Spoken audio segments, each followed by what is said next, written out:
Distinguished guests, ladies and gentlemen, both here in person with us in Ho Chi Minh City and those joining us online, a very good morning to all of you and welcome to the UOB Gateway to ASEAN Conference 2024. Before we begin, let us take this moment to acknowledge the presence of our distinguished guests. Ladies and gentlemen, we are very honored to have the kind presence of His Excellency Mr. Phan Văn Mãi, Chairman of the Ho Chi Minh City People's Committee.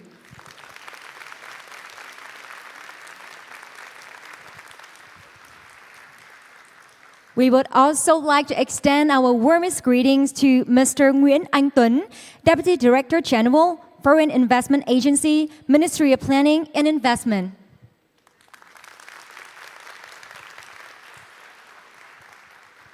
His Excellency Jaya Ratnam, Ambassador of Singapore to Vietnam. His Excellency Phang Thê Chang, Consul General of Singapore in Ho Chi Minh City. And to our UOB leaders, Mr. Wong Kan Seng, Chairman, UOB.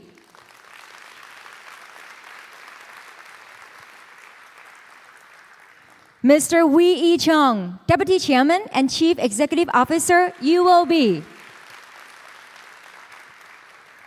And our UOB Board of Directors and Senior Management, Mr. Victor Ngo, Chief Executive Officer, UOB Vietnam. My name is Thu Thuy, and it's my great honor to be your host for today. Ladies and gentlemen, the theme of today's conference is ASEAN Crossroad to the World. And in this third edition, this conference spotlights three ASEAN connectors that drive its continued strength. First, economic openness with favorable and business-friendly government policies, low barriers to market entry, and a young and competitive labor force. Second, foreign direct investment inflows that create industry-specific talents and infrastructure development opportunities. And finally, developments in sustainable financing and innovation that support exporting suppliers to meet decarbonization goals and sourcing standards. These factors spotlight investment opportunities for businesses based in and doing business with Vietnam and ASEAN, enabling them to identify and capture opportunities in key growth sectors and supply chains that the region plays a crucial role in. And now, ladies and gentlemen, to officially kick off the conference, may we now invite on stage our UOB country host, Mr. Victor Ngo, Chief Executive Officer of UOB Vietnam.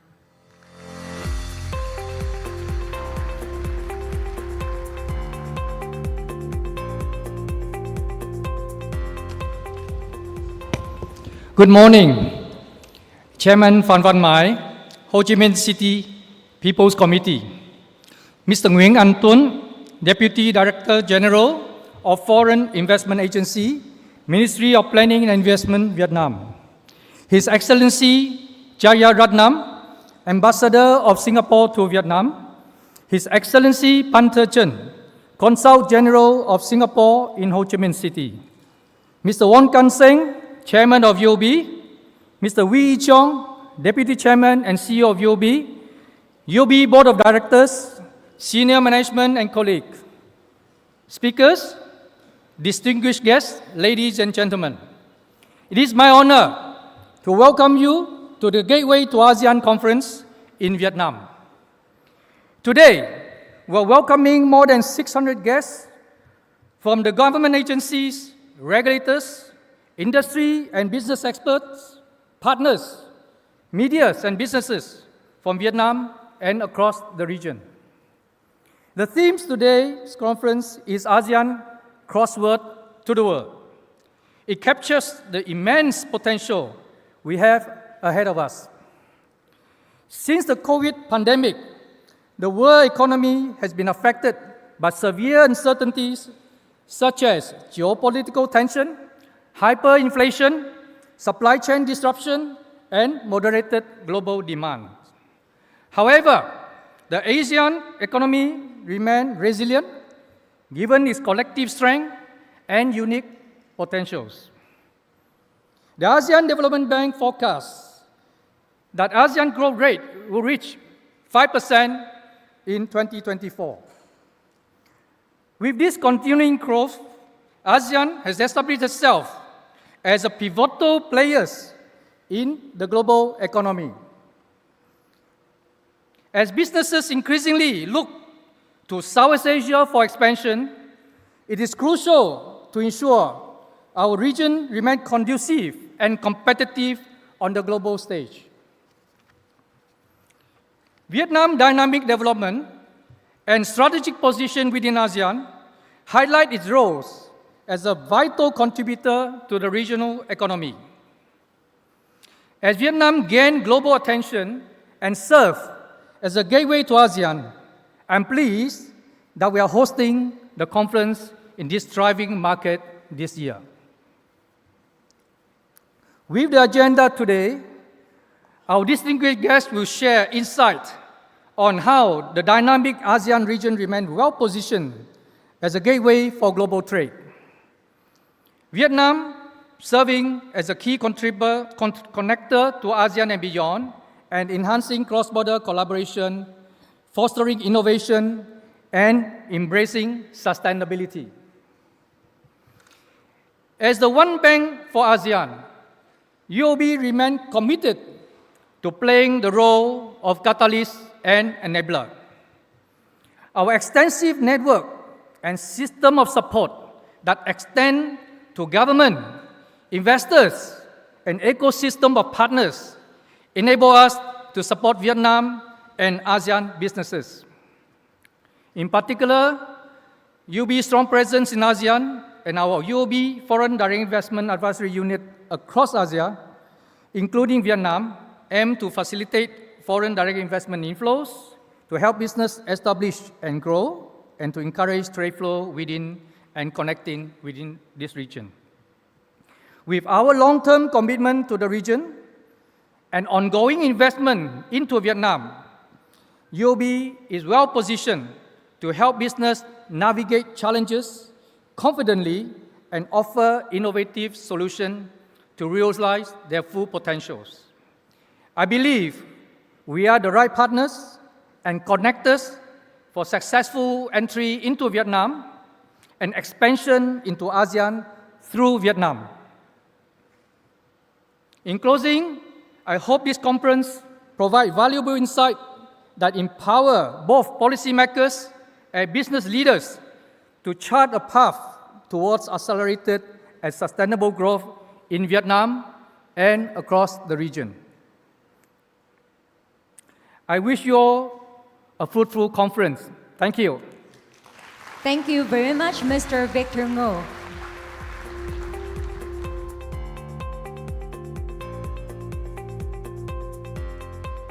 Now, ladies and gentlemen, at this point, UOB would like to invite you to be among the first to view a film that they just have launched. This film is part of a regional marketing effort that solidifies UOB's position as one bank for ASEAN. And now, ladies and gentlemen, we would like to bring your attention to the screen to view the UOB One Bank for ASEAN film, as we invite you to be a part of the most extensive trade network in ASEAN. Please. In the world of trade, it helps to be part of the network.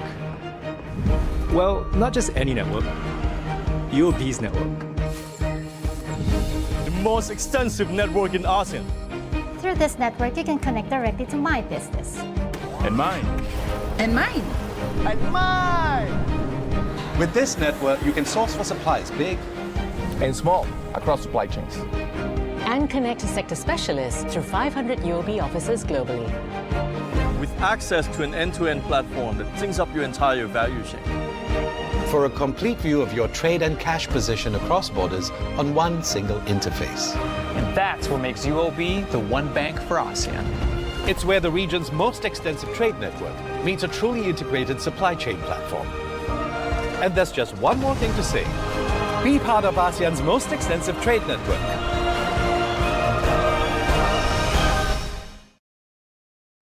Thank you very much for your attention. And now, let us invite Deputy Chairman and CEO of UOB Group, Mr. Wee Ee Cheong, to deliver the welcome address. Mr. Wee Ee Cheong, please.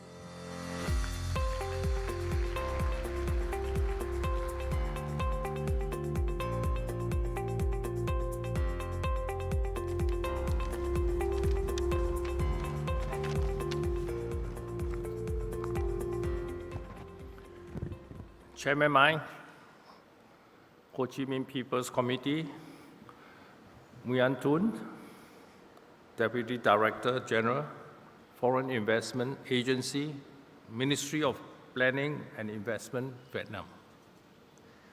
Distinguished guests, ladies and gentlemen, Xin Chào and good morning to everyone. Welcome to the third edition of the Gateway to ASEAN Conference. UOB started this conference in 2022 to bring business leaders together to share insight on seizing new opportunities in the ASEAN region. We are pleased to host the conference in Vietnam this year. Vietnam has been one of the fastest growing economies in Southeast Asia with promising potential. The micro fundamentals are favorable. Young populations, skilled workers, and abundant natural resources. It is a beneficiary of global supply chain shift and free trade pacts.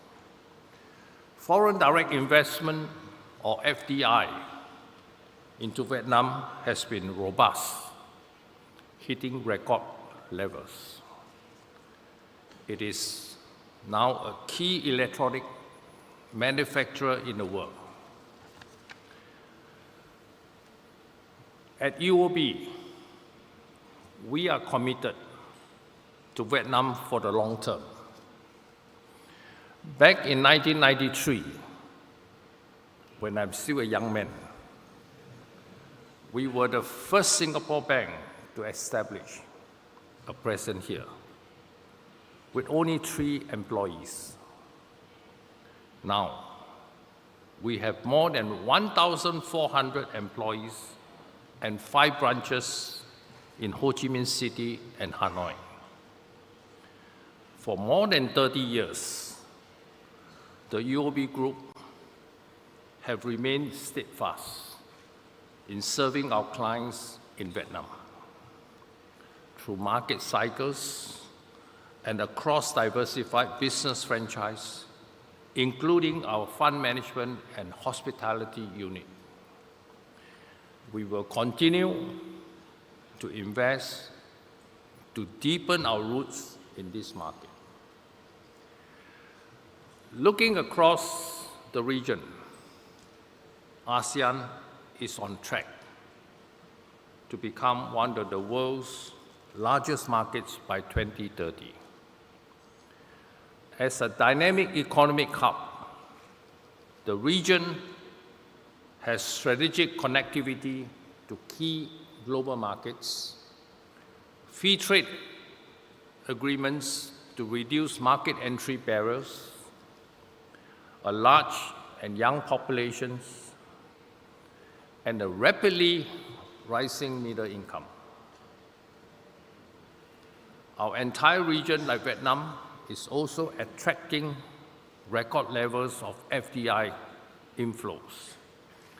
Last year, global FDI fell 2%, whereas ASEAN grew 1% to reach a record of dollars 226 billion. At a combined GDP of US 3.6 trillion, ASEAN economies are growing faster than most developed nations. We expect growth to reach around 5% this year. As an ASEAN-focused bank, UOB is well positioned to support business growth in our key markets across the region. UOB's purpose is to contribute to ASEAN's economic development and sustainable growth. We have the most extensive footprint across ASEAN among regional banks. With our strong sector expertise and local market knowledge, we will help our customers to meet the banking needs for their entire supply chain, harness cross-border capital flows to tap opportunities across the region, and implement sustainability initiatives to support decarbonization goals.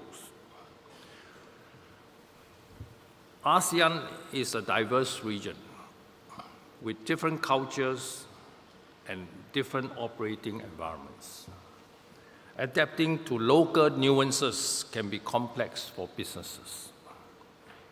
Here is where UOB can help. We have a proven track record in helping companies enter new markets. In 2011, we set up a dedicated one-stop FDI advisory to support businesses navigating the region. Over the past decades, more than 4,500 companies have tapped our FDI advisory services to expand overseas, especially into ASEAN.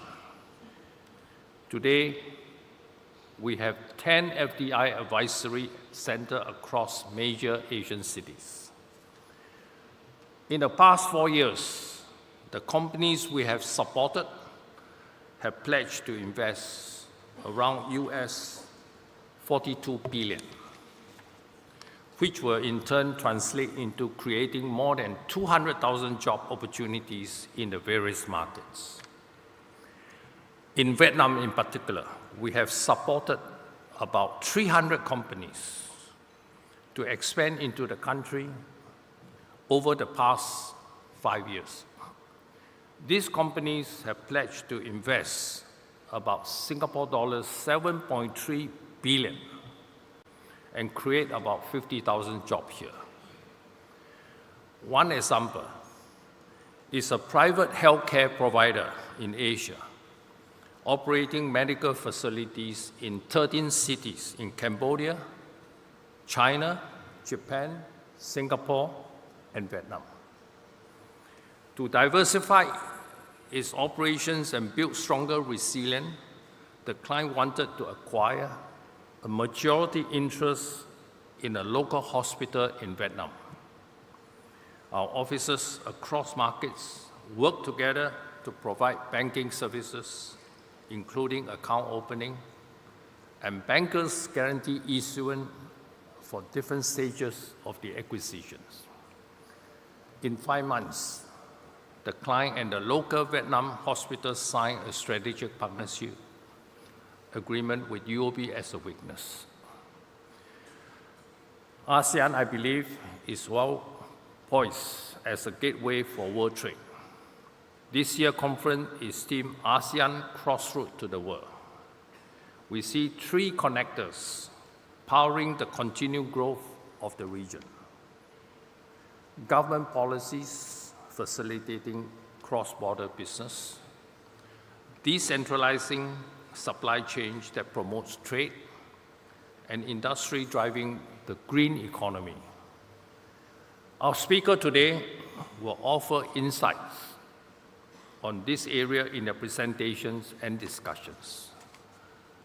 I wish everyone a fruitful conference today. Thank you very much. Thank you very much, Mr. Wee Ee-chong, for your sharings.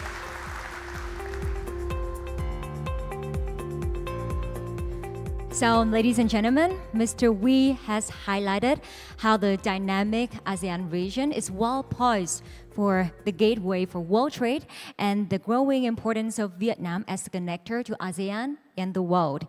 Ladies and gentlemen, as said, today we are very honored to have the kind presence of His Excellency Mr. Phan Văn Mãi, Chairman of Ho Chi Minh City People's Committee, who has taken time of his busy schedule to join us today, and he will be sharing his insights on the strategic importance of Vietnam to ASEAN, forging ahead as an integrated economic bloc.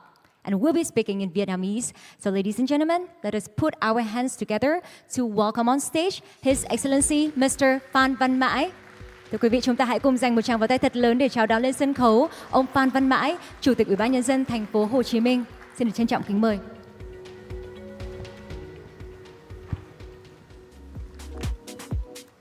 Okay, thank you everybody. Kính thưa Ngài Yaya Ratnam, Đại sứ Singapore tại Việt Nam. Kính thưa ông Won Kan-sen, UOB, Chairman UOB, quý vị khách quý đại biểu. distinguished guests, ladies and gentlemen, Tôi rất vinh dự I am very honored to be able to participate in this meaningful event. First of all, on behalf of the city leadership, tôi xin I would like to chào mừng tất cả quý vị welcome đã đến every với one thành phố of Hồ Chí you Minh. to Ho Chi Minh Nhân City. dịp này, In this xin cảm occasion, ơn I would like to extend những my đóng góp gratitude to của your UOB, contribution. sáng kiến của UOB, tổ chức UOB's sự kiện này, initiative cũng is the như là cảm organization ơn of this event, sự as well quyết as định the đầu tư decision của các nhà đầu to tư invest tại thành phố Hồ Chí Minh, in Ho Chi Minh City tại vùng Đông Nam Bộ. and the Mekong Kính thưa Delta in tất general. cả quý đại biểu, Ladies and trước gentlemen, hết tôi muốn khẳng định I would like một định hướng to assert xuyên suốt the nhất quán direction throughout của Việt Nam và thành in phố the Hồ Chí Minh. Vietnamese policy Đó là and Ho chúng Chi Minh tôi City. theo đuổi We pursue xu hướng hòa bình, the hữu nghị peace, cooperation, và hội nhập cùng phát triển and với các đối tác. co-development Dù with rằng our là partners.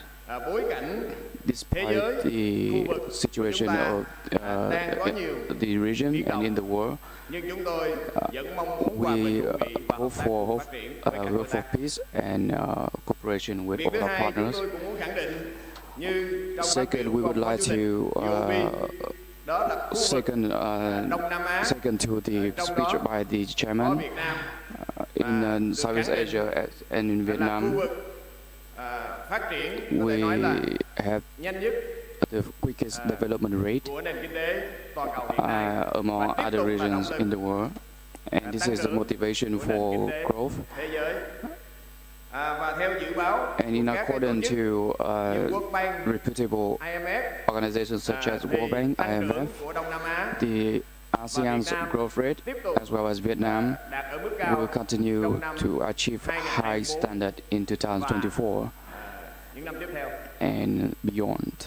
Thì với những cái diễn biến về địa chính trị, With the geopolitical situation and the competition, economical competition in the world, obviously có nhiều cái điểm there are many mà chúng ta things that we need to pay attention to. tuy nhiên However, chúng tôi cũng thấy rằng một số we vấn đề realize that chúng ta certain cần phải nhận issues dạng. that we need Đó to là cái address. việc tái cấu trúc chuỗi cung For ứng example, thời the gian qua restructuring đang có of sự the dịch supply chuyển chain. từ Trung Quốc sang Ấn Độ There và will các be a nước Đông Nam Á. recollocation of the supply chain from China to India and other Southeast Asian countries. Cũng đã nói cái việc này Mr. rất là rõ William ràng. has mentioned that very Việc clearly. thay đổi các hành vi thói quen tiêu dùng The thông qua thương mại điện tử, change in du lịch consumerism, xanh, gắn với in điểm đến an e-commerce, toàn, thân thiện, in green traveling, gắn với cái dịch vụ chăm sóc sức khỏe and đang wellness. hình thành và phát triển.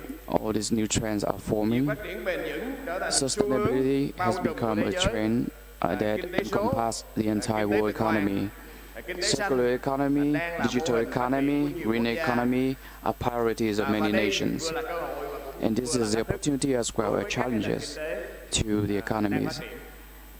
especially Và thứ tư là developing tốc độ đô thị economies. hóa và phát triển đô thị And thông we're minh, talking about việc the hình thành speed các of cái trung tâm urbanization, tài chính, the đổi mới sáng development tạo of smart center, giữa các thành phố lớn the ngày creation càng of gia tăng financial với center, cái tốc độ rất cao. innovation center among the Có thể nói cities. rằng khoa học công nghệ, đổi mới sáng We tạo can say that science, tác động ngày càng technology, sâu sắc innovation đến các quốc gia, has trong đó có serious Việt Nam impact to và many thành phố Hồ Chí countries, Minh. including Vietnam and Nó Ho Chi vừa Minh là cơ City. hội mà vừa This là is the opportunity thách thức. for all of us as well as challenges. Đứng trước cái xu thế hiện nay, And fixing these trends, Ho Chi Minh City, with the tradition of proactivity, creativity, innovation, we strive to catch up to all these trends, and we're confident to assert our status as one of the major centers of finance, economy, technology, education, and we will continue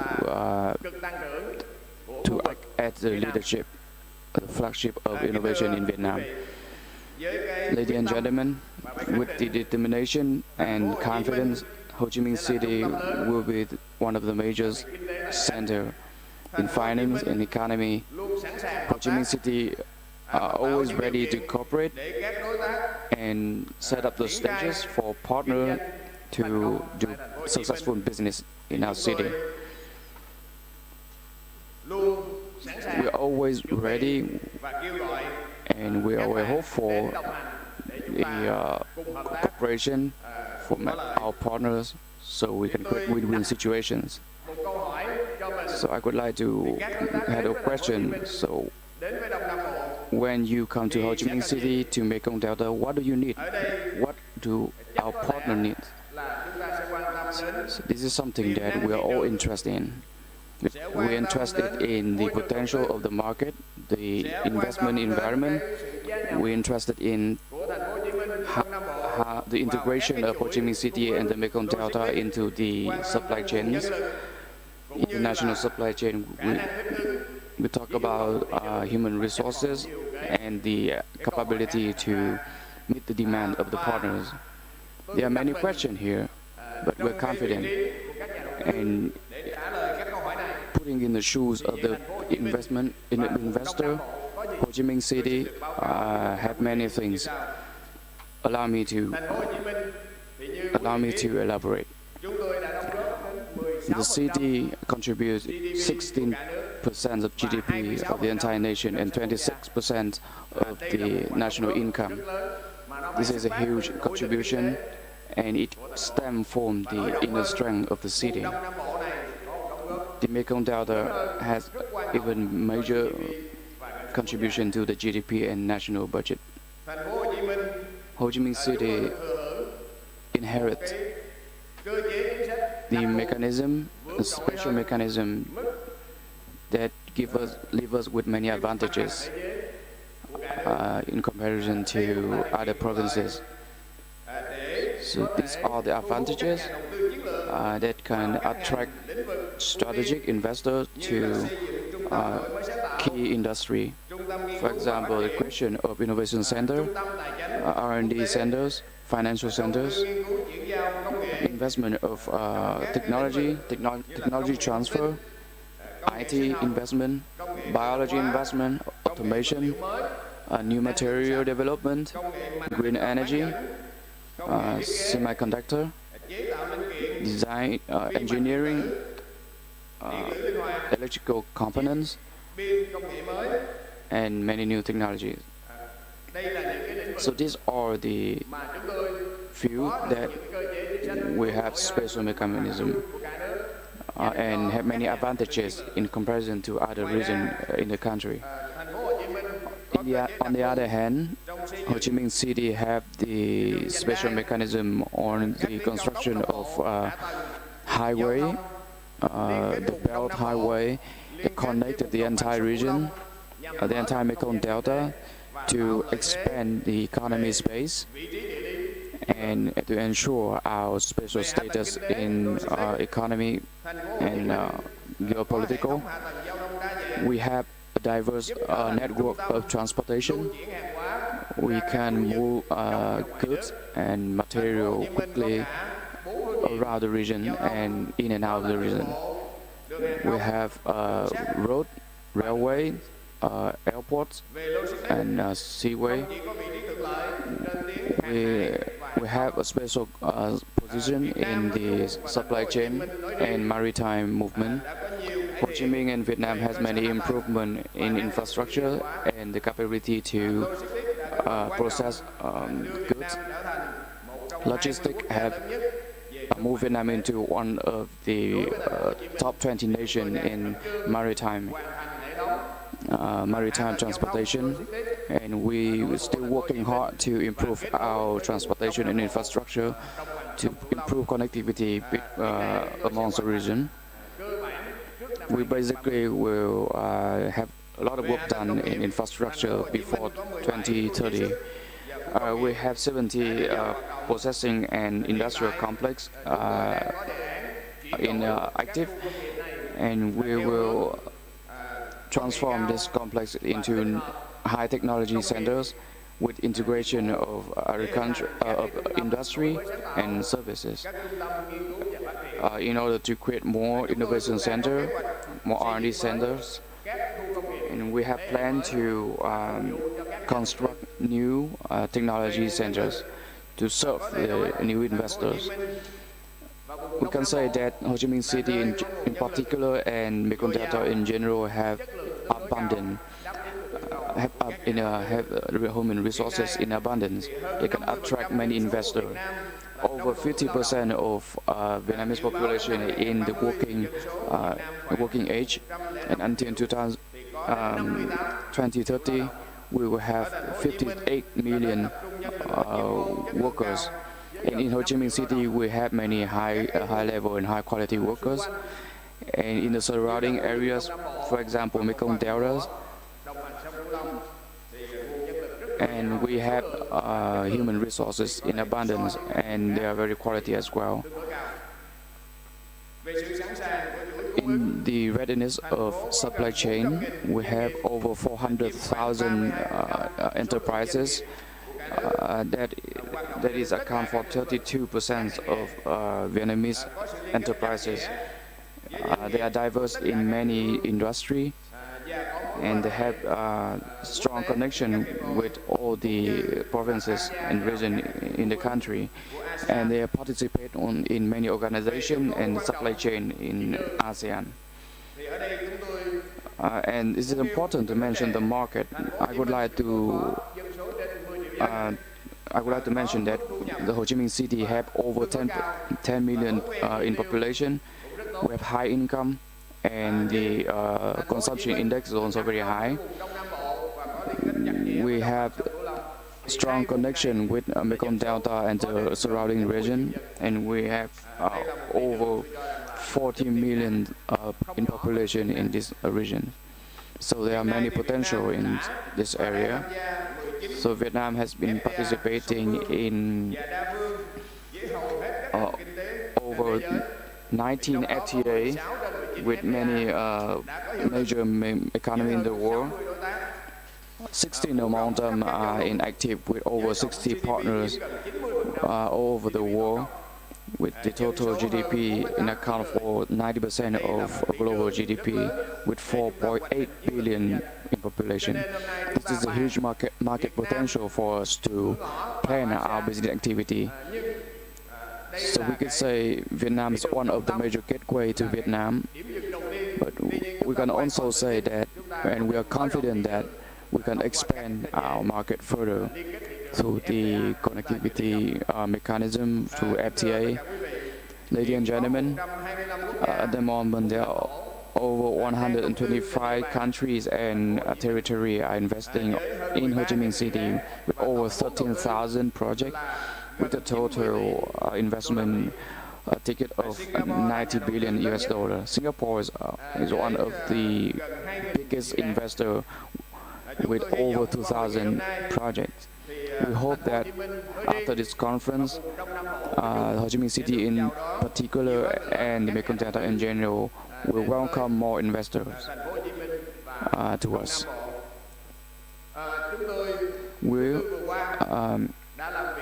Last Wednesday, we worked with the chairman and other gentlemen in the leadership of UOB, and we agreed to sign a strategic partnership between UOB and Ho Chi Minh City. And I believe that this will be a milestone, important milestone to attract investors to Ho Chi Minh City and the region. Ladies and gentlemen, Ho Chi Minh City is a center of essence, for the cultural excellence, with many religion, languages, food cultures. We are friendly. We are a place worth living, and we are a place that you can trust for investment. We're ready to welcome, to cooperate with you to create more values, to success together, and your success is our success. Lastly, I would like to thank you, and I would like to wish for the success of UOB. Thank you for I thank you for your investment. I wish you all the best health and success. Và xin mời ông sẽ nán lại sân khấu ạ. Và tiến về vị trí trung tâm của sân khấu để đón nhận kỷ niệm chương đến từ đại diện của UOB thay cho lời cảm ơn trân trọng nhất. And now we would like to invite Mr. Wee to return to the stage to present the token of appreciation to His Excellency Mr. Phan Văn Mãi.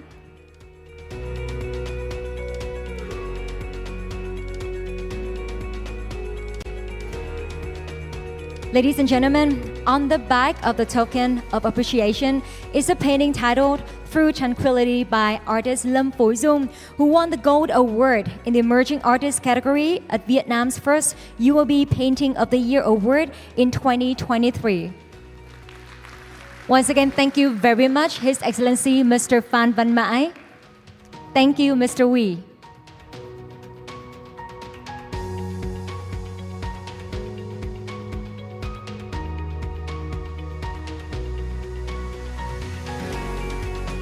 Ladies and gentlemen, next we will have our opening panel discussion on innovation and sustainability, the twin engines propelling ASEAN's continued growth. This segment will invite the views of Phong Group from Hong Kong and Silver Lake Axis from Malaysia to discuss the underlying drivers and essence of the twin engines of innovation and sustainability and provide a multifaceted perspective in capitalizing the dynamic growth opportunities in ASEAN. Ladies and gentlemen, the discussion will be moderated by Mr. Hang Kun Hao, Head of Market Strategy, Global Economics and Markets Research, UOB. I would like to invite Mr. Kun Hao and our esteemed speakers, Dr. William Phong, Group Deputy Chairman, Phong Group, and Mr. Go Peng Wee, Founder and Group Executive Chairman, Silver Lake Axis.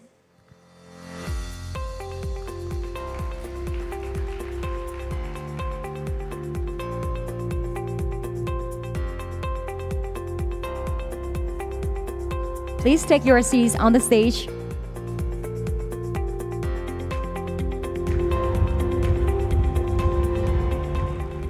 Over to you, Mr. Kun Hao. Thank you. Good morning, ladies and gentlemen. So, we are here in Ho Chi Minh City for the latest edition of UOB's Gateway to ASEAN. And I think everybody in this room, right, everybody in this conference hall needs no convincing that ASEAN is the place to be. There is a lot of strong growth, strong trade opportunities for the next few years. Now, in fact, this is very important because the world is increasingly uncertain. You heard all the prognosis, right? The world is multipolar. There's a poly-crisis going on. There are conflicts going on across the world. And to be honest, US and China, technology conflict, trade conflict, will likely not go away anytime soon. But amidst all this, there is a constant, which is ASEAN's strong growth path, which is ASEAN's commitment to free trade. And that's what's powering this region. And ASEAN, of course, is the beating heart of the RCEP, the Regional Comprehensive Economic Partnership, together with China, South Korea, Japan, Australia, New Zealand, right? We basically create a very strong trading bloc. And within ASEAN, within RCEP, of course, Vietnam is the shining star. Now, I'd like to add one more statistic to what Chairman Pham has said, Chairman Mai. Basically, ASEAN, right, Vietnam has become a very, very strong component of ASEAN. You look at it from the year 2000, right, 2 decades ago, Vietnam's GDP economy as a percentage of total ASEAN is barely 5%. Fast forward to 2 decades later, Vietnam is now close to around 12% of ASEAN's total GDP. So you can see that strong transformative growth in Vietnam's economy and how that is together with ASEAN. So we're here today. The panel today is all about the twin engines powering our growth in ASEAN and Vietnam. The panel today is all about innovation and sustainability. And we'll try to illuminate, to try to share with everybody what we think are these growth engines and how does that help propel our growth further. So we are very proud and very privileged with us to have two esteemed entrepreneurs, industry giants in their own rights, to share with us their thoughts. If I can just introduce both of them. First, we have Dr. William Fong of the Fong Group from Hong Kong. Dr. Fong is the Deputy Group Chairman of the Fong Group. Now, we all know the Fong Group has a long history of more than 100 years, right, in trade, in basically distribution, in supply chain management, and logistics. Fong Group started in 1906, right, Li and Fong, right, in Guangzhou, China. 1937, expanded to Hong Kong, and Dr. William Fong, together with his brother, Victor Fong, then built up, the multinational as a key supply chain, hub for all the retail names, not just across the region, but also across the world. Dr. Fong, of course, have held, leadership responsibilities across various trade and business organizations. He was at various times chairman of Hong Kong's General Chamber of Commerce, chairman of Hong Kong's Export Association, and in 2008, he was awarded the Silver Wahenia Star by the Hong Kong SAR government. So, Dr. William Fong.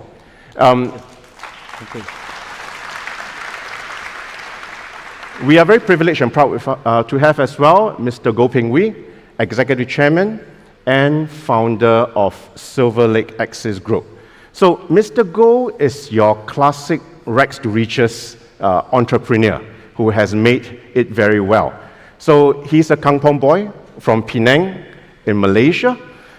He got that prestigious Mombusho scholarship to study in Japan, University of Tokyo. If I understand correctly, he started first studying nuclear physics, and then he graduated as an electrical engineer. So Mr. Goh started working with IBM, and somewhere around the late 80s, he decided there's an opportunity to disrupt, to innovate that enterprise banking sector across the region. So he started Silver Lake Axis in 1989, and fast forward 3 decades later, right, Silver Lake Axis basically sells financial software, solutions, fintech, to close to 40% of banks across ASEAN. Silver Lake Axis counts basically customers across 70 other countries across the world, ASEAN, Asia, Africa, Europe, Middle East, you name it. Mr. Goh, of course, is the proud recipient of the Ernst & Young Entrepreneur of the Year Award from Malaysia. And in 2019, he was, worth mentioning, the sole winner of the ASEAN Entrepreneur of the Year Award. So, Mr. Goh Ping Wee, ladies and gentlemen. So without further ado, let's try to illuminate on what is innovation, what is sustainability for our region. So first question goes to Dr. Fong. Now, I went through your Fong Group website, right? The front page shows your mission statement. And there is one sentence that I think resonates very well with all of us here. The sentence basically say, adopt an innovative mindset to use new disruptive technology to shape the future of supply chain. So very simple sentence, adopt innovative mindset, use new disruptive technology to shape the future of supply chain. Now, Fong Group is in the business of supply chain, right? So we would love to hear from you, what is your philosophy for innovation and how do you use that to make supply chains more efficient in the future? Dr. Fong. Good morning. Kun Hao, thank you very much for that very kind introduction. Good morning, ladies and gentlemen. It's really a great pleasure and honor for me to be speaking to you all today. Vietnam is a country I love very much. I have not been here though for almost 10 years, but I was here right after Doi Moi, and our company started in Vietnam really about 20 years ago. So anyway, I am going to leave the technology part to Mr. Goh. I will instead focus on, I think, some aspects of what's happening to the world in terms of global supply chains, if you don't mind, because supply chains were mentioned several times by both Chairman Wee and then Chairman Mai, and of course we are now at the cusp of a very major change in global supply chains. As you all know, innovation is something that is not just on the technology. So certainly technology has impacted almost every aspect and every business that we all deal in. However, it's also true that we need be innovative in terms of our business model. And the business models of the world have changed dramatically because the world has changed dramatically. I think all of us here went through maybe 30 years of really globalization. In fact, it was a period of great prosperity for the whole world. I think everybody was uplifted by the relative ease of trading between nations, going back to comparative advantage and really doing what we do best in the world. However, I'm not so sure, how appropriate it is, but the real elephant in the room now, of course, is the tense rivalry now between the world's two biggest economic powers. If I may speak a little bit on that and the impact on the rest of the world, especially in ASEAN. I think that the rivalry between the United States and China is, first of all, not going to be stopped anytime soon. I think that's the economic realities of us who are trying to do business, on a global basis and regional basis have to deal with. We basically now have to look at a world where the world is not as flat as we had thought.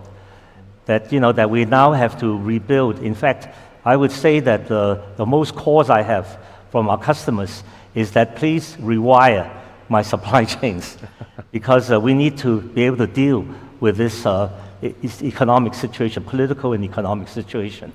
So in fact, that's why I'm here in Southeast Asia, really looking at how we can deal with the changes in the ebbs and flows of trade.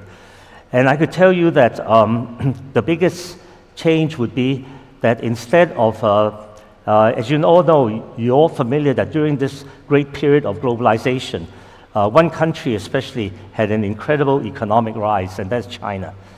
China now is really from a fairly, I would say, poor developing country to really now becoming the factory of the world. And unfortunately, I think that the situation now in terms of the rivalry between the big economic powers is not going to let that continue this present form for at least a period of time, maybe 5 or 10 years. In fact, I'm sure all of you, have the same experience I have. If you go to any dinner, it's not too long before people starting talking about the US elections and who's going to be the next president of the most powerful country in the world. But suffice to say that I think the big change is that instead of direct business between the United States and America, it is now going to be indirect. I think that is the biggest change. We are now in the midst, my own company is in the midst of a big change where instead of making something in China and shipping it directly to the US, we have to find other alternatives. The Japanese have been doing this for some time. They call it China plus one. At Li & Fung, we actually call it China plus N, where N is a much bigger number than one. In fact, N is getting to be a larger and larger number. So what we are seeing now, I think we're in the cusp of something that is probably not too obvious yet, but it will become very obvious in the next couple of years. And that is the diaspora, the migration of a lot of industry, from China, to, first of all, Southeast Asia, especially, the ASEAN countries, especially Vietnam, Chairman Mai, being a contiguous country to China, and then eventually to South Asia and even all the way to Africa, and maybe preceded by the Belt and Road Initiative that China had created some time ago now. And this diaspora, this migration of industry, I think would be probably more impactful than most of the audience here would think. In fact, I would say that because these are geopolitical decisions that will be made, especially if you're talking about things like punitive tariffs or a very high level, these are existential problems that manufacturers and suppliers now based in China have to face. And as a result, the movement of these relocation of these factories to other areas of production is going to be something that the whole world is going to feel very strongly very soon. And so I think as far as the business model is concerned, our own company as we talked about earlier, we've seen many upheavals, and this is another one coming. This is a major one, because the supply chains have been well established for the last 10, 20 years from China. Now we have to be all rewired. That's the term we're using, rewiring the supply chain. And I think it requires a totally different mindset. It's a reinvention of the business model. It's a reinvention of the way that business used to be done between some very major trading nations. And frankly, I think in any of these upheavals, there's also always the negative side, because people don't like a lot of change or very drastic change, especially very changes, very rapid. But on the other hand, there's a lot of opportunity. And I think the opportunity really falls actually into this region. I think for people relocating, the industrialists relocating from China, ASEAN is the obvious stop. And has to be done not only in a quick way, fast, but also in a way that is going to be very beneficial to the host countries. I mean, I have these discussions almost on a weekly basis with my suppliers in China. First of all, the people, what they're bringing over is going to be obviously origin conferring. It's not a transshipment. That's totally illegal in international trade.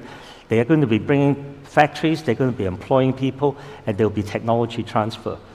And my advice to the people is always that don't think about using the old technology. Use this opportunity to put in the newest cutting-edge technology, because this will be for a while. And then on top of that, and the reason why ASEAN is so important is that you have a rising domestic market that you can tackle. So no sense thinking this is a solution to a problem. It's actually an opening to an opportunity. And as a result of that, I think you will see a lot of movement in this respect. I don't want to take too much time. I think Mr. Ong has probably a lot to say, but this is the more macro view of what I think is happening.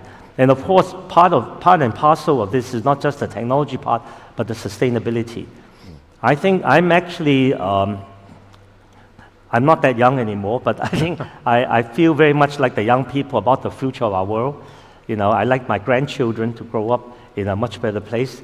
And I think if you look at the behavior of different countries, I actually think that the factories coming in for China is probably very, very ESG oriented. It's not like the old days anymore.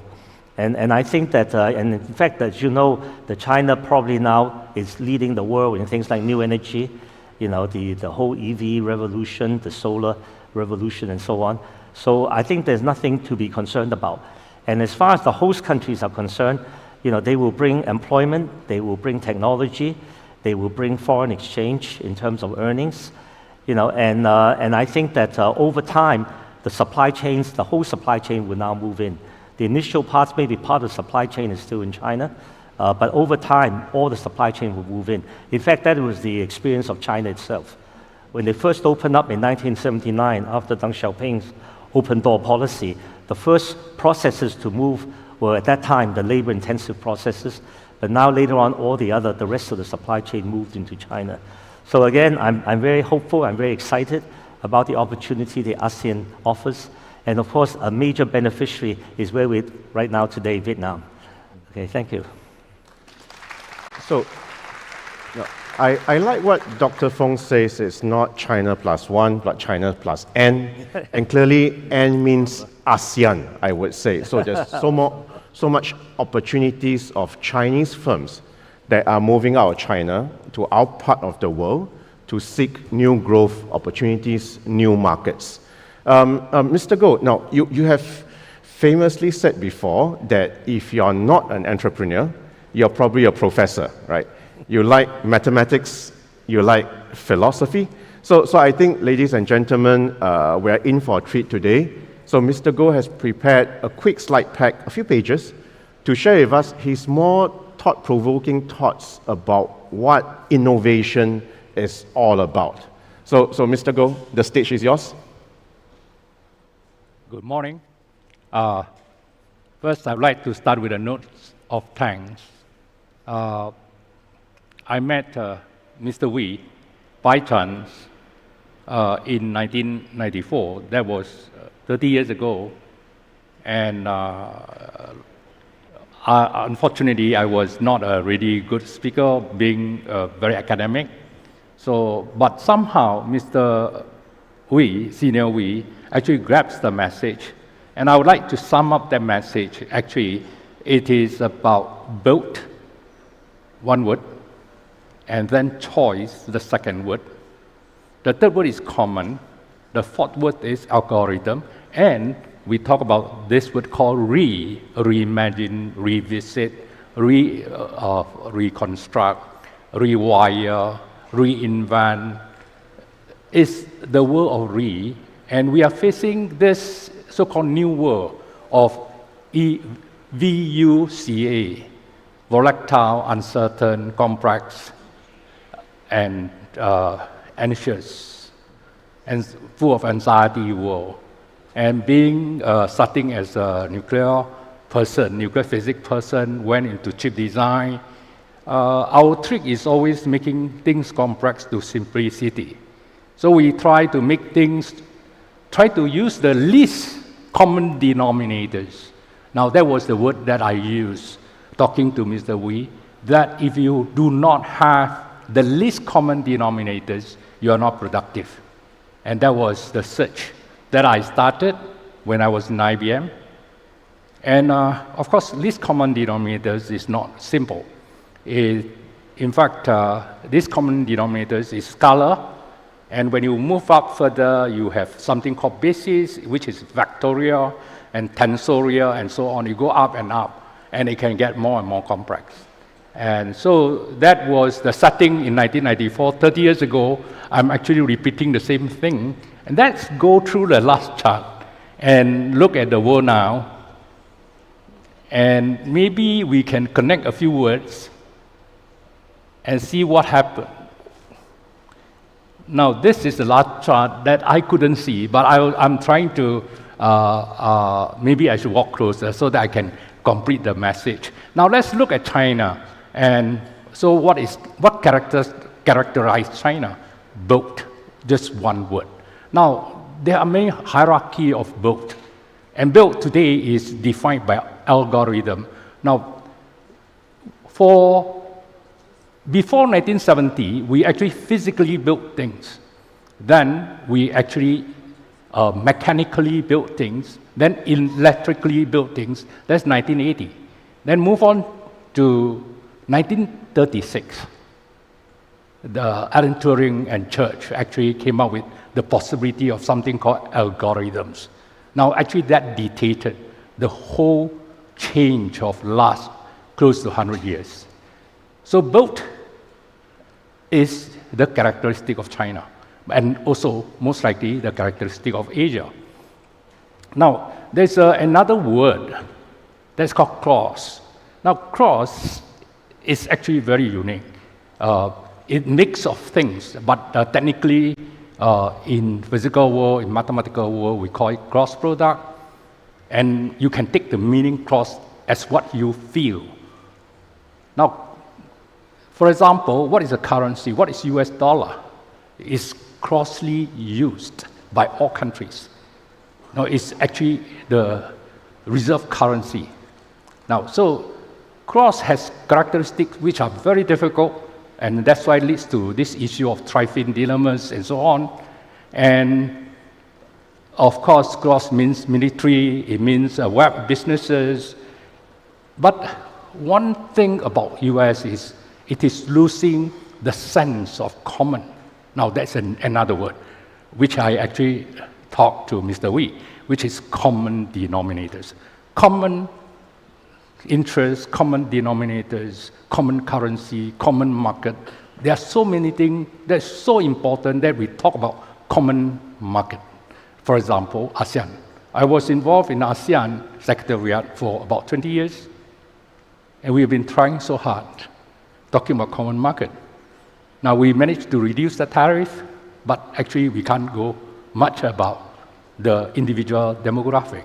Now I think this is the opportunity that we can re-look again ASEAN as a single entity. Now, so the word common, the reverse of common is called exception. And exceptionalism is unfortunately building up in USA. And that was a mistake in 1990 that they built it up. And today it is very difficult for US to reverse this sense of exceptionalist, which is actually very destroying. And in fact, this is most likely the biggest problem US is going to face, how to unwind themselves to be a part of the world, to be a common member of the world.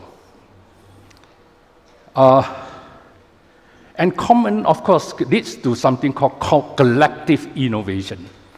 Now, we are moving into the reimagining, remodel, rebuilt, wire. And all this is no more just about individual. It's actually a collective work. Because I will show you a diagram in the front. Because Rome was not built in one day. Now, this is the reality that we face, that we are always constant, change is the only constant, and that we have to face changes, whether it's built, whether it's choice, whether it's algorithm, whether it's common, or whether it's everything, change is the only constant.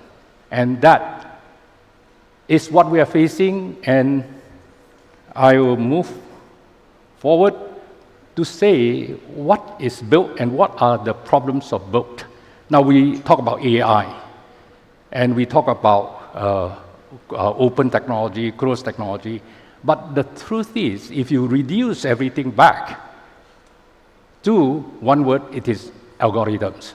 And there are structures of algorithm that will cause you to call it a AS400, or cause you an open system, or cause you to call it an artificial intelligence. Now, generally, artificial intelligence is layered. It's a layered structure. In banking, we actually need a cross architecture inside, and that is tough. That is a part of artificial intelligence.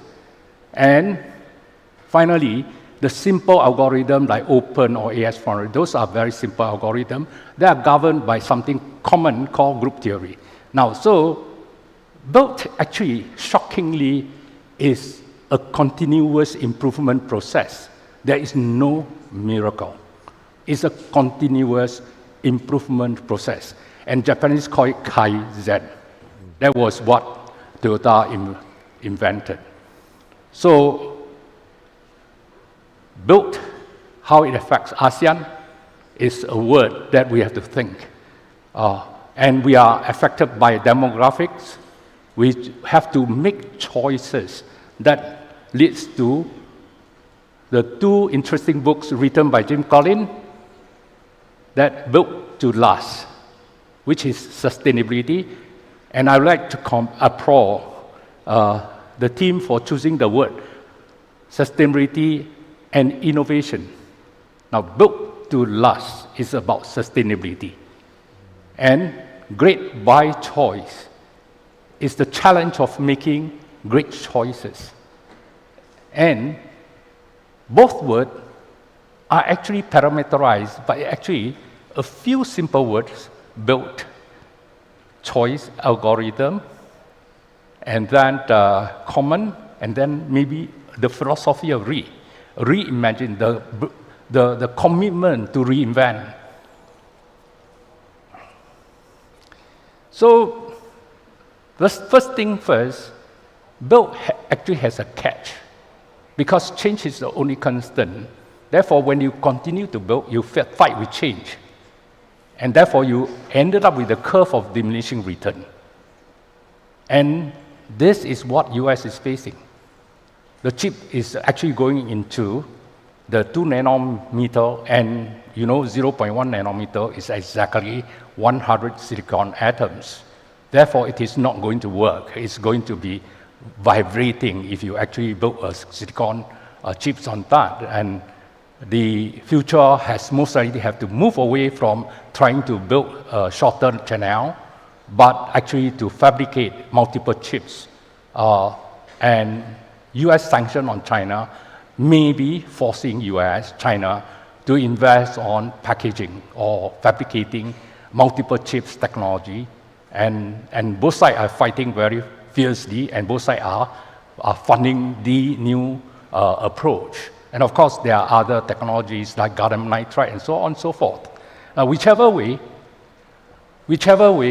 the problem is still the problem, that build has a curve of diminishing return. So that is the reason why you have to reinvent, rebuild, rewire, remodel, and you just have to go through that process and commit to that process. Now, I also show across that build and change somehow has to be entertained, both sides. The only way to do that in mathematics is actually something called cross. So it's called cross algorithm, and which is what we specialize. Now, the reason why Silver Lake is successful is because we are very strong in cross algorithm. It's a part of, it's actually the real heart of the future. So, Dr. Fong has covered the market, and market is very important because finally we build and we make choices and we actually innovate. But the truth is, customer buy stories. How many of us actually ask that question, what is the channel width of this chip, of this Apple 14, Apple 15, Apple 16? None. When we go and buy an Apple, who asks that question, how many nanometers? What is the width, channel width of that chip? Nobody bothers. In fact, if I take out my phone, I still haven't found out what was the channel width of my phone. It shows I bought stories. I didn't buy stuff. So that is the reality, and I really like Robert Shiller for putting up, of course, various people have attempted to explain this economic phenomenon from John Nash and so on. But I think Robert Shiller managed to put it together and call it narrative economics, because I think it's fair that it is not just a story, but also somehow in our heart, we actually knows about our choice, knows about the build, roughly knows about the algorithm, and whether is productive or efficient, which is actually common, and we roughly know that, and we actually buy that stuff. So it's better to call it narrative. So we are being squeezed by these two forces of algorithm and narratives. And of course, the good news is, of course, we stand on the shoulders of giants. And we are lucky that a mathematician like MacLane, Allenberg in 1940 accidentally broke the barrier of mathematics and reaching the world of semantics. And that's why in my title of this paper, actually I call it Sustainability and Innovation, Semantics and Consequences.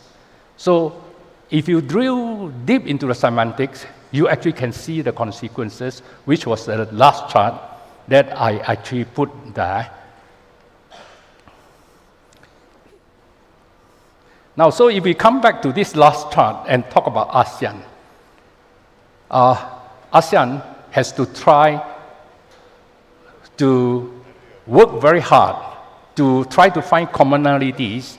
And one good example is yesterday, the ASEAN BUC actually talked to the 3 stock exchanges, Thailand Exchange, and Singapore Exchange and Malaysian Exchange, and trying to build a common exchange. So that was just fresh from the oven. So I think we collectively has to look for commonalities. But of course, we are defined by our own demographics. Vietnam will have the colors of Vietnam. Malaysia would have the colors of Malaysia. Indonesia would have the colors of Indonesia. Of course, Singapore will have the color of Singapore, and so on. But together, it is not just ASEAN, but we also are a part of this Asia-Pacific story, where I just actually have a meeting with Keidang-Rian, Japan, because I'm a member of this unique committee. And I think this is, from a bigger perspective, we are looking at ASEAN-Asia community, which we have to find the word common. Now, I'm trying to speed up because we do have a limitation of time. Now, so I'm going to make comment on Europe and Japan. The problem of Europe and Japan is shockingly the word boat. Now, Europe and Japan committed to the old boat. The new boat is the algorithm. Now, so a good example of that is the car market. As of January 2023, the car market in China is 50% foreign, 50% Chinese. Today, it is 65% Chinese, 35% foreign. What is the different algorithm? Electric cars are driven by algorithm, full stop. So that's the reason why I bring up this word. It kills. If you don't look at that, it kills. And so Europe and Japan is having difficult choices. How are they going to jump over from that history to today? Now, Ukraine, Russia, don't ask me. I mean, Middle East. We really pray to God for no unintended consequences. Now, whatever we do, whether nuclear physics, mathematics, we allow for unintended consequences. Now, that's called order of nature. Order of nature is being dictated by timing, dictated by association, and dictated by 3 words called commutation. But these are the words that I won't touch here. These are really technical words I won't touch here. But whatever we do is impossible to remove so-called unintended consequences. So Taiwan is actually too small, too far, don't worry. It won't float away, and it's actually a talking topic. I doubt it is real. I'm trying to quickly go into technology. We worry about technology replacing jobs. This is not true, because since the day we mechanized, we used to work 7 days a week until midnight. Since we mechanized, we start working for 6 days. Then after that, we automate. We work for 5 days. The technology will only make you work 3 days, 4 days. It won't change anything. It's not going to kill. No problem. Now, number 2, people said, what if AI, the risk of AI, I say switch it off. Well, it's so simple. Without electricity, it just won't run. Just switch it off. Then you say, I don't know how to switch it off. Somebody will know how to switch it off. Don't worry. Now, so it is this word. So I quickly will touch about AI. Now, people talk about AI, so I'm going to talk about AI, a bit about AI. Now, AI is not like what people think. AI started in actually 1940, starting with expert system. That was 1930. 40, but a lot of people say it's 1956, the Dartmouth Conference. Not true. It is 1940. So the reason is the AI in Dartmouth conference is a bit broad. And this is the diagram of the whole Dartmouth conference so-called future view. But it's what exactly happened today. So you see there's a front part of AI and there's a back part of AI. It's just a handphone. You have the internal part of the handphone and the panel of the handphone. So the so-called LLM, large language model, is just the panel of the handphone.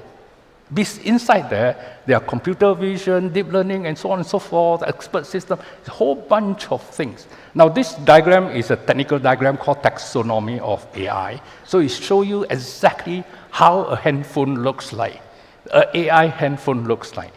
So blindly jumping into market hype can be painful. And yesterday, I just read about failures in AI. 80% in USA. So don't talk about Asia. It's 80% failure rate in USA. So let's see how it looks like in banking. In banking, of course, you have hosts, you have delivery, you have verticals, then you have integration. Now, actually, there is no such thing as integration. It's called cross. It's mathematically cross. Now, what is integration? You can't define. Cross, you have a mathematical diagram that exactly say what it is. I'll show you the diagram. So you see at the left-hand corner or left-hand corner, that diagram is an exact definition of both. The cross, the two different types, AI build and a non-AI build. The left side, the left side can be AI build, the right side can be a normal build, and then the cross in the middle. So it can be exactly defined, so that then you can vision clearly how it looks like into future. So you won't be surprised that this is going to be the future of a bank solution. Is it limited to the bank? No, it's actually the whole architecture of the world. That is, reimagine, remodel, repackage, reinvent. This part of the actually came from BCG. And BCG said 70% of the future economy is in the re. And of course, the re has to join with the past. And that would be the cross. And then the past will be all the algorithms, the algorithm built. And I hope I summarize all the things about this EUVA world and VUCA world. And I hope I contributed to this event by simplifying the world, and maybe it can be interesting looking from that academic point of view. Thank you. Thank you, Mr. Goh. So just for everybody's benefit, the two books that Mr. Goh believes strongly about by Jim Collins is basically Built to Last and Great by Choice, all about companies that make innovation in these uncertain times. And can I add, I think as a sincere request to Mr. Goh, please write a book as well, right? Transform all your thoughts into this book, I think, to share with us and all the business leaders about, all your semantics, consequences, and rewiring of all the thoughts of doing business. So thank you, Mr. Goh. Moving on back to you, Dr. Fong, you talked a bit about sustainability, right? And your business supply chains is in the middle of sustainability, right? We need to make all our supply chains green. We all know that it's proven that if a supply chain is green, you generate cost benefit. You make things more efficient. And it is not just making your own company's supply chain green. You need to help your suppliers go sustainable. You need to help your ecosystem, your industry go sustainable as well. And here comes, in our earlier discussion, you did say about this very difficult balancing act for corporate to get profitability, of course, for your shareholders, and to work towards the long term for net zero, for sustainability. So, Dr. Fong, if you can share with us your part, how do you do this balancing act? Well, let me just say that, and I'm going to be very direct, is that sustainability, because it actually involves something the economists call a public good or public goods, is actually very difficult for individual companies to do it on their own. In fact, most sustainability measures are legislated and regulated by the authorities. Now, having said that, I think that, I certainly, as I said earlier, I'm a big subscriber to it, but in the end, you have to compete in the marketplace. So I think, and a lot of these sustainability measures that we do take, we talk about in the long run, it's better for the whole world, but also for your own company, because a lot of that you can integrate efficiency.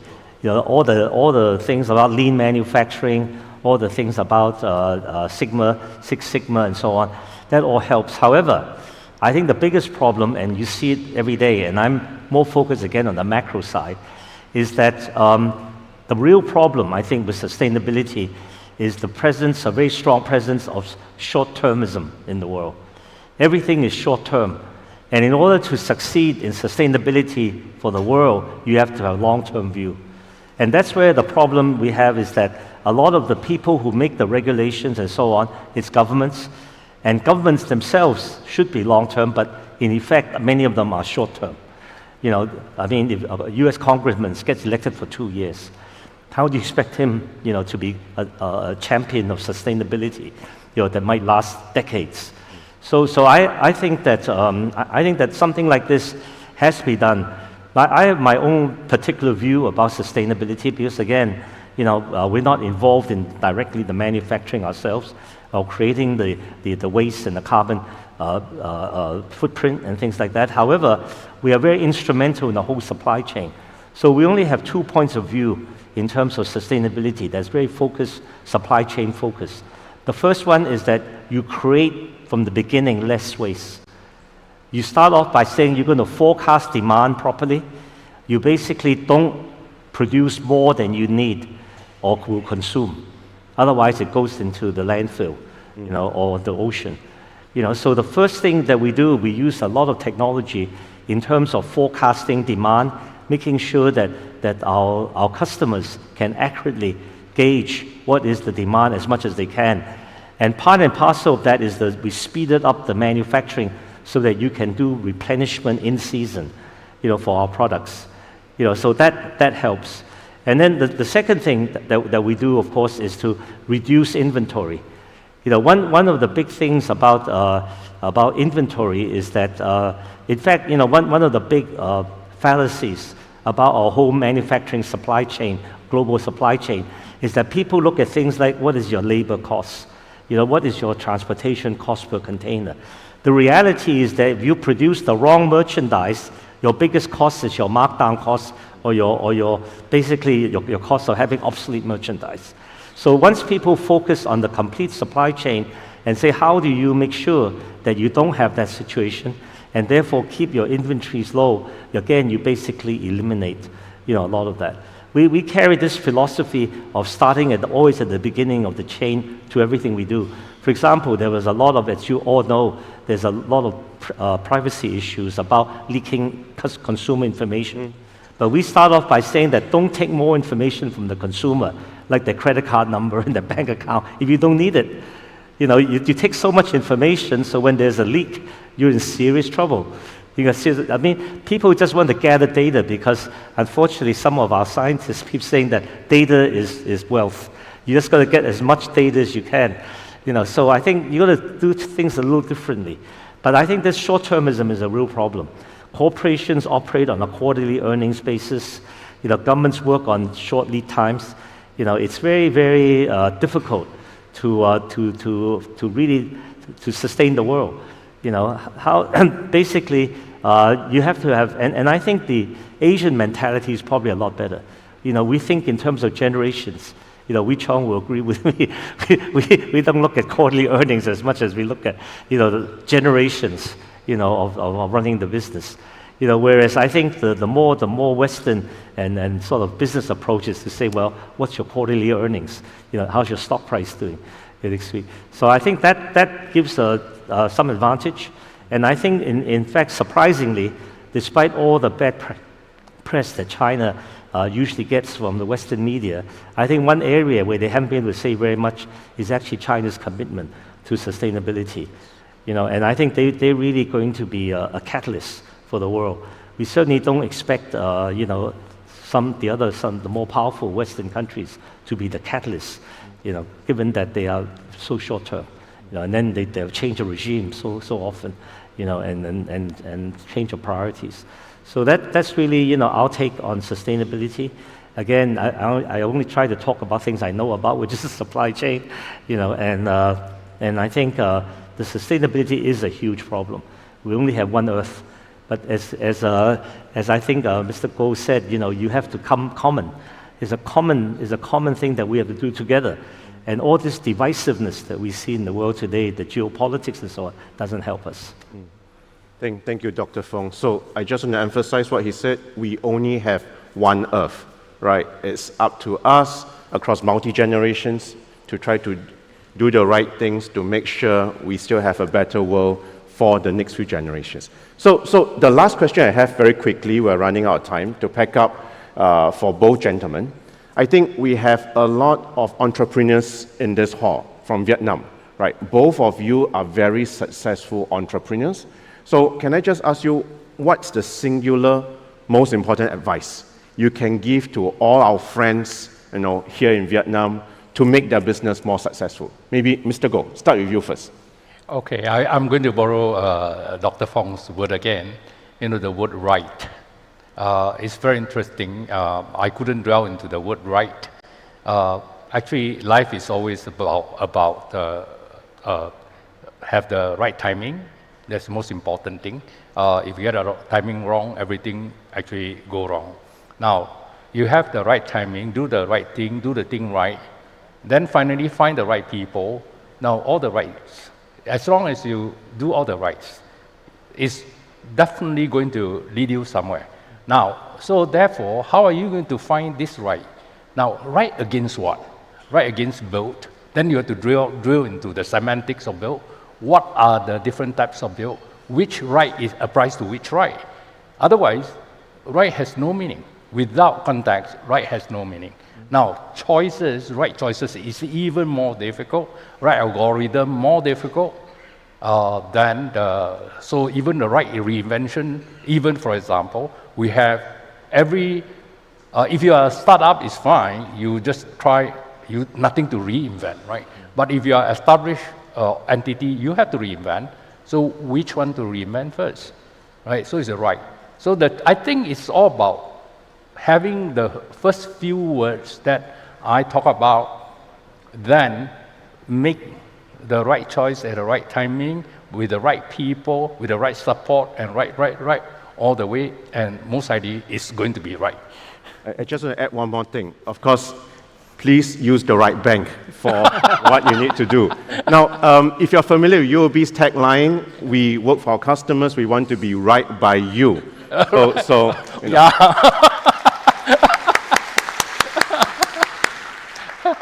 Dr. Fong, final advice for all entrepreneurs here? Well, first of all, let me say that I kind of agree more with Mr. Goh. Making the right decision, right choice is definitely there. Let me take another thing that Mr. Goh talked about, and that is change. As he said, the only constant in life now is change. So the only advice I would give to younger people going into business is that you've got to take that as a constant and embrace it. Not just to deal with it, not just to get by, embrace change. In fact, with change comes opportunity. A lot of people look at change, oh no, not again, we have to change. But I think if you really look at change as something constant and you have to embrace it in order to succeed, but also when there's change, there's opportunity. If things never change, then the young people will never have a chance to come up, right? But when there's change, there's opportunity. So the idea is not just to accept change, the idea is not just to live with change, but the idea is to embrace it. Actually, proactively engage and embrace change. And that's where the opportunities are. So embrace the change, work for innovation, for the future growth of ASEAN. So, ladies and gentlemen, please join me to thank Dr. Fong and Mr. Goh. Thank you very much to our esteemed speakers. Thank you to our moderator. And we would like to invite you all to please remain on stage. And now we would like to invite Mr. Wee to please return to the stage and present a token of appreciation to our esteemed speakers, please.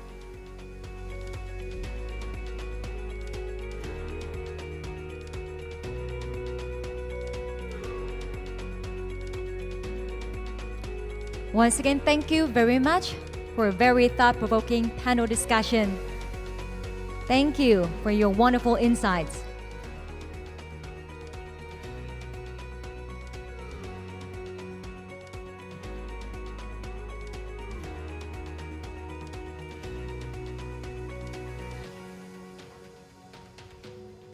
Please remain for a group photo.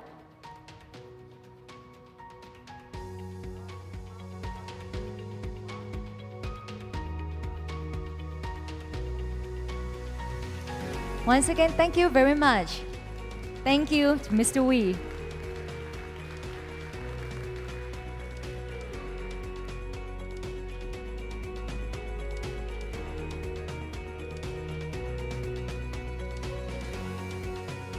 So, ladies and gentlemen, we have heard earlier discussion about how innovation and sustainability play a very important role in powering business growth in ASEAN.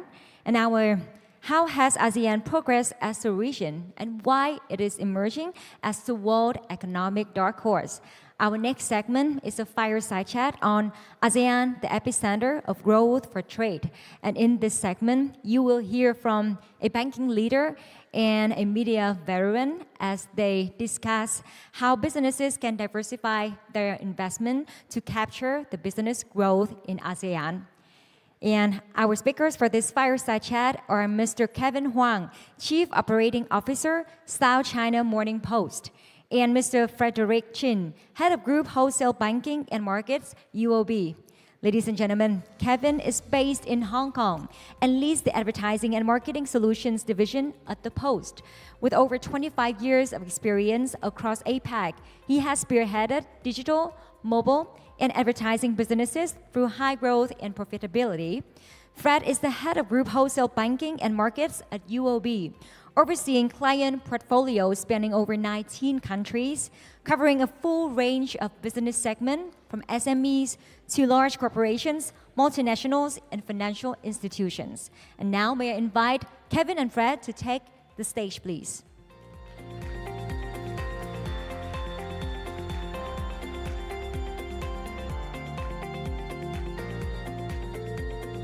Please be seated.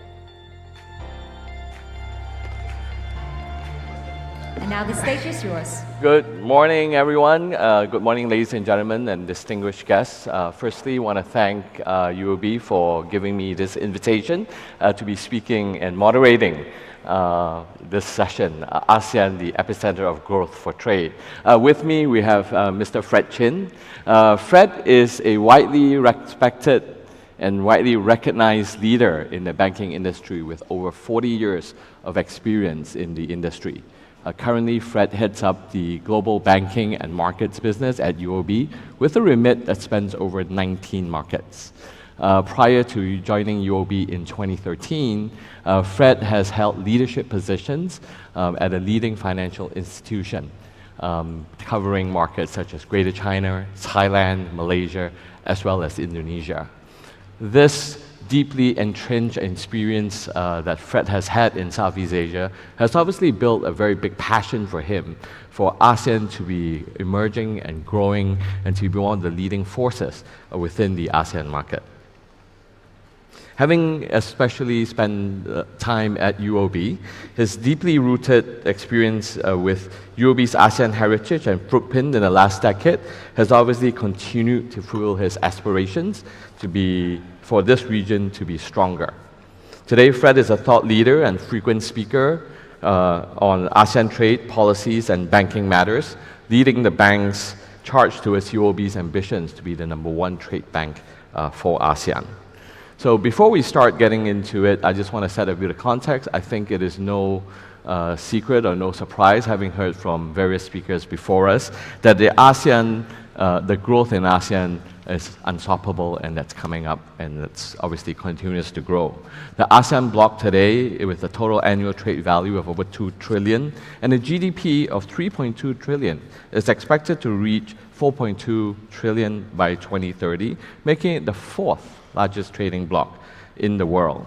Vietnam, obviously, has emerged as one of ASEAN's fastest growing economies and trade partners. Its GDP projection is expected to grow by about 6% this year. In today's Fireside Chat, we will explore three key topics with Fred. The first is the impact of globalization by geopolitical risks, obviously with post-pandemic effects, as well as economic tensions between the United States and with China. The second, obviously, is how ASEAN, therefore, is a rising epicenter for growth, presenting opportunities for businesses as a gateway to world trade. And lastly, how businesses can diversify risks by building resilience, capture opportunities by growing digital and green economies in ASEAN. So firstly, welcome, Fred. Thank you.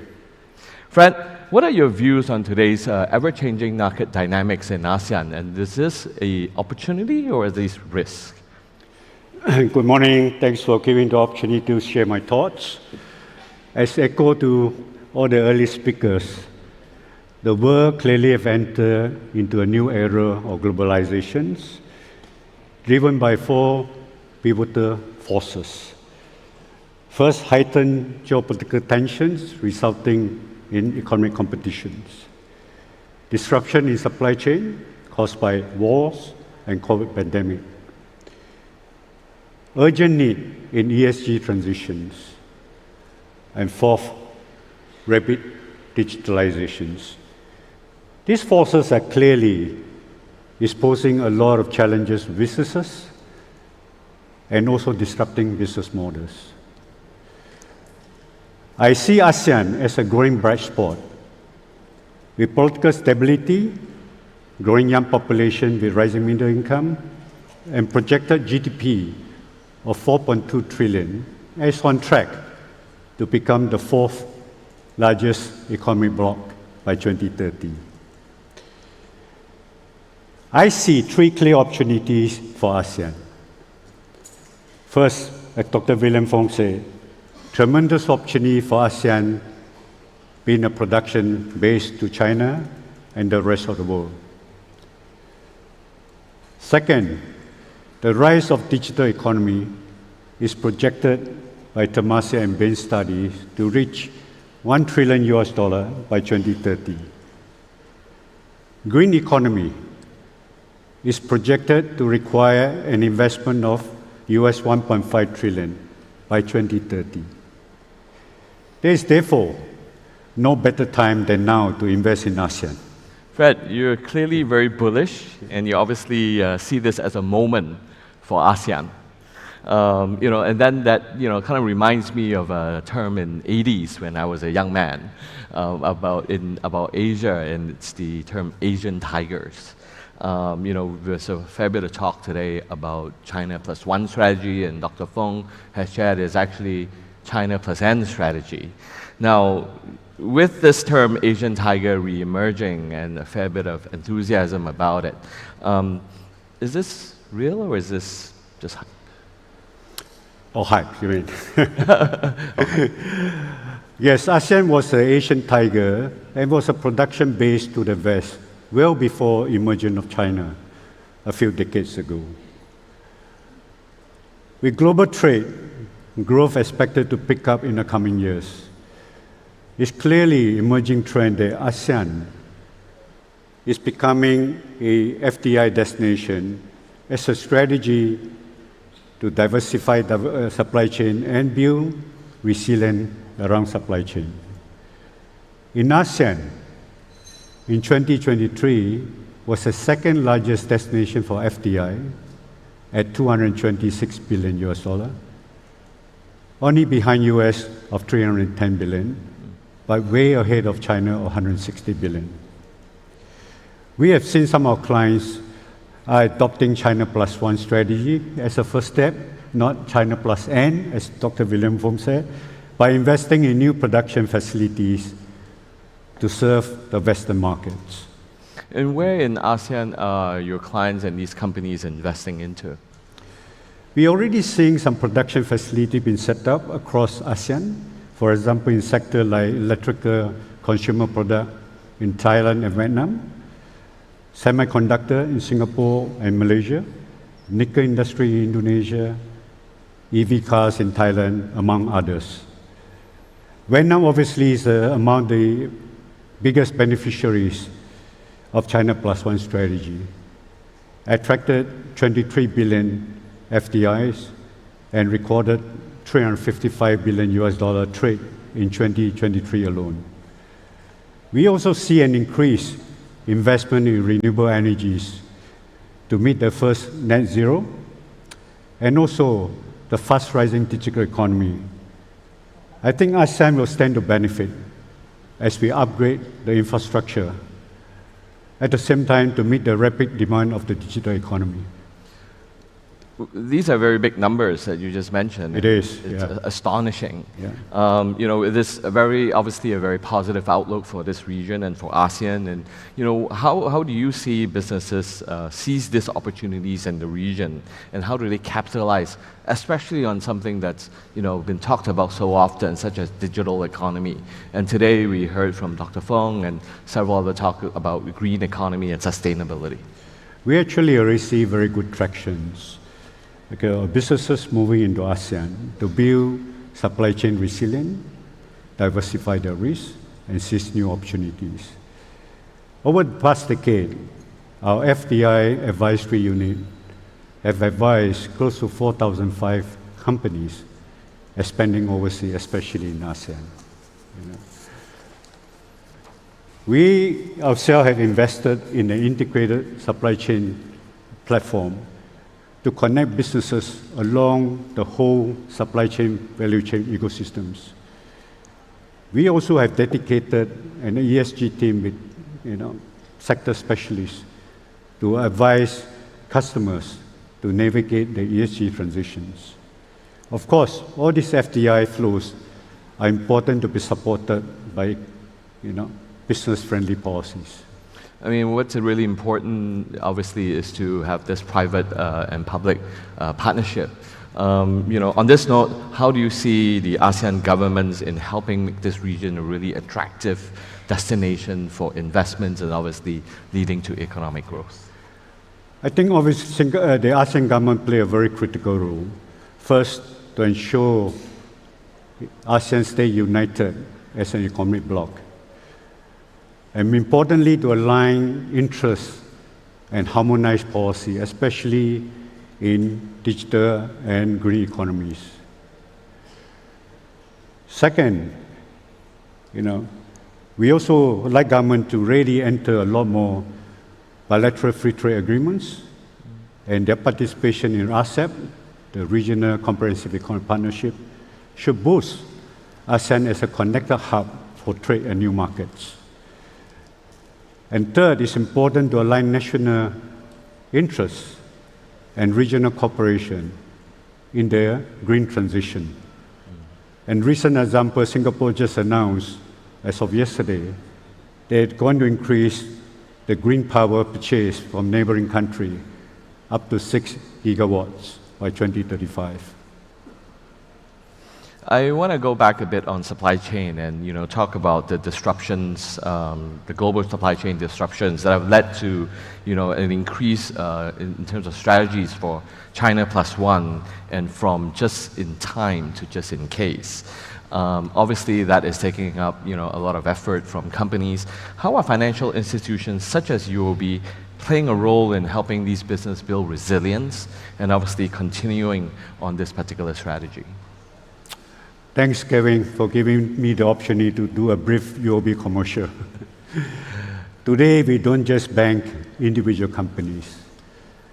We bank the whole ecosystems along the supply chain, from buyers to sellers, to enable us to connect, and provide the efficiency, deliver the best service. The second, that's the reason why we invested in a one integrated, a trusted digital platform to enable businesses to connect their supply chain from point to point from procurement to sales, to ensure the efficiency, as what Dr. William Fong said, technology to enable the changes, to adapt the changes in the whole ecosystems. There's a lot to unpack there, and there's really good advice from Fred. I just want to take a moment to summarize a few key points that he's mentioned. The first is the time is now for ASEAN. The second, obviously, ASEAN has obviously built itself up with the potential and the opportunities to be the global connector for trade. There are very clear opportunities that we're seeing today, especially in the emerging technology and digital. And obviously, like Mr. Ong said, we only have one world, and it's our duty to all take care of it. So the green economy is really, really important to all of us.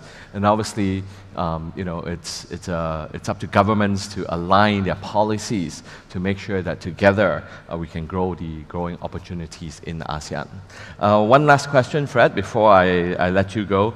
You shared a very interesting perspective just now, and you mentioned about how the banking institution is deeply ingrained and deeply intertwined. Being deeply rooted in ASEAN, I am very sure that there's a strong driving force for the bank's cross-border trade and aspiration for ASEAN. But can you double-click a little bit and elaborate what that means that you're closely intertwined? Yeah. Thank you. First, UOB has a long heritage in ASEAN. And in fact, we will be celebrating our 90th anniversary next year. UOB strategy for our future growth is driven along the three that I emphasize on. One, connectivity, capturing the FDI and the trade flows. Second is the digitalization, as we see the economy projected to a 1 trillion opportunity by 2030. And third, the sustainability as businesses transition to meet the new net zero, by 20. As an ASEAN most extensive network, we are strategically positioned to help businesses to connect them between ASEAN and Greater China and the rest of the world. While ASEAN is a promising economic bloc, its diverse culture and distinct regulations make it a highly challenging environment. This is where UOB is unique advantage to serve clients investing into this region. So to sum up, we believe the ASEAN moment now. We are here for the long term and look forward to partnering all businesses as they build their future and make the mark in ASEAN. Great, thank you. As you have heard from Fred, the time is now for ASEAN and for all businesses of all sizes, big and small, to seize the opportunity. And obviously with that, you need a very strong banking partner, and that is UOB. And like your motto says, right by you. Thank you very much, Fred, for this session. Appreciate your time. Thank you. Thank you very much, Kevin and Fred. Thank you. Very intriguing fireside chat. Thank you.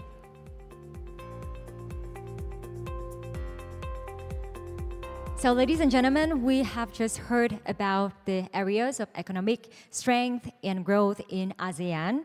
And Fred also shared how well-positioned banks like UOB can help businesses leverage these opportunities. Once again, ladies and gentlemen, should you have any questions on the topics, please direct to your UOB relationship managers so that they can connect you with the appropriate specialists to address them. As we conclude this section of the program, thank you very much to our live stream audience for joining us today, and have a great day ahead.